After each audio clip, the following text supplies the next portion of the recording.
आपने कहा 1947 में आज़ादी भीख में मिली थी। देश के पहले प्रधानमंत्री सुभाष चंद्र बोस थे। आपने एक बार कहा मुंबई पीओके बन गया। आप एक करके हाँ।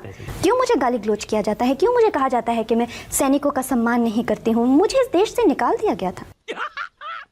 मस्त जोक मारा। ऐसा क्यों कहते हैं? फिर सुभाष चंद्र बोस हमारे फर्स्ट पीएम थे, वो जो लेजिटिमेट उन्होंने आजाद हिंद फौज बनाया था। अरे कहना क्या चाहते हो? सारे एग्जिट पोल कह रहे थे 400 पार, बीजेपी की अपने दम पर भी 272 नहीं आई। ऐसा क्यों हुआ? अगर आप देश को जलाने पे ही आ गए हैं, कुछ भी, लेकिन देश देख रहा है कि आप जो है सत्ता के लिए देश को जलाने को भी यू डोंट माइंड, आप देश के टुकड़े करने को भी यू डोंट माइंड। मैडम जी वो गाल कौन सा था गाल?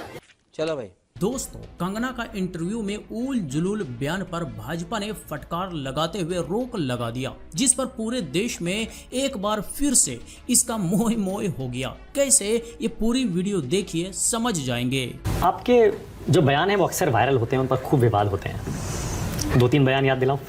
बताइए। आपने कहा 1947 में आज़ादी भीख में मिली थी। देश के पहले प्रधानमंत्री सुभाष चंद्र बोस थे। फिर आपने एक बार कहा मुंबई पीओके बन गया। आप एक करके हाँ, ठीक है। तो आपने पहले कहा कि आज़ादी जो है, देखिए हर एक इंसान का एक अपना जीवन होता है, अपना पर्सपेक्टिव होता है। जब हम इस प्लेटफॉर्म पे है ना, तो न जाने ऐसे कितनी बेटियां होंगी, न जाने ऐसे कितने बेटे होंगे, वो अपने ही जीवन में कैद होंगे। नहीं हो सकता है ना? तो इस देश में मुझे एक आज़ादी मिली, मैं अपने देश में वापस आई। क्यों आप मेरे पर्सपेक्टिव को, क्यों आप इसको नहीं एक्सेप्ट कर सकते?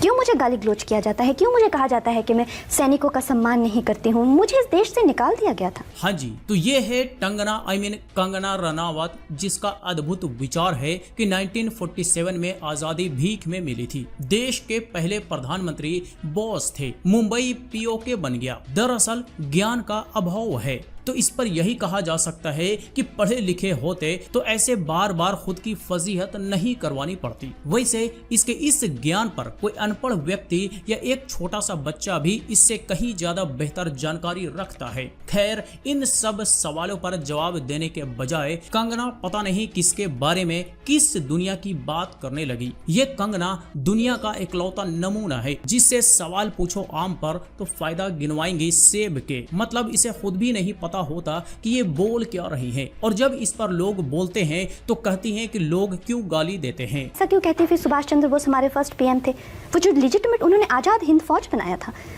आप उनको डिस्क्रेडिट कर सकते हैं तो ठीक है, लेकिन मैं किसी को क्रेडिट दे दूं तो वो ठीक नहीं है।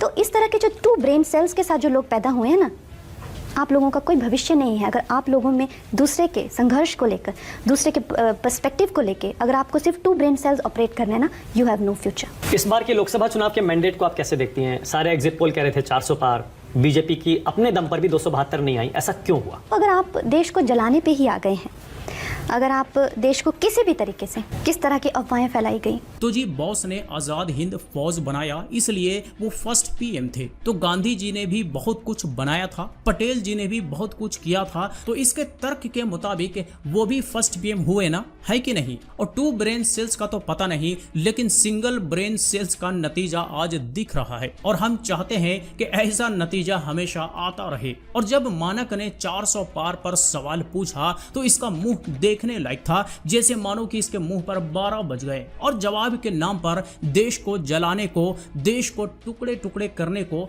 मतलब कुछ भी। जनता ने इंडिया अलायंस को वोट देकर क्या देश को जलाने का काम किया है? ये तो सरासर इस देश की जनता का अपमान है। इसका जवाब जनता इन्हें जरूर देगी। और इसी तरह के बयान के लिए भाजपा ने कंगना को फटकार भी लगाया है। खैर, जो भी हो, कंगना का करतूत तो आपने यहाँ पर देख लिया, जिस पर न सिर्फ इनके ही पार्टी गोदी एंकर बल्कि पूरा देश खूब मजे ले रहा है।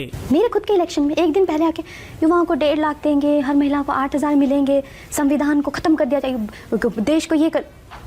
ठीक है, लेकिन देश देख रहा है कि आप जो है सत्ता के लिए देश को जलाने को भी यू डोंट माइंड, आप देश के टुकड़े करने को भी यू डोंट माइंड। मजा आया।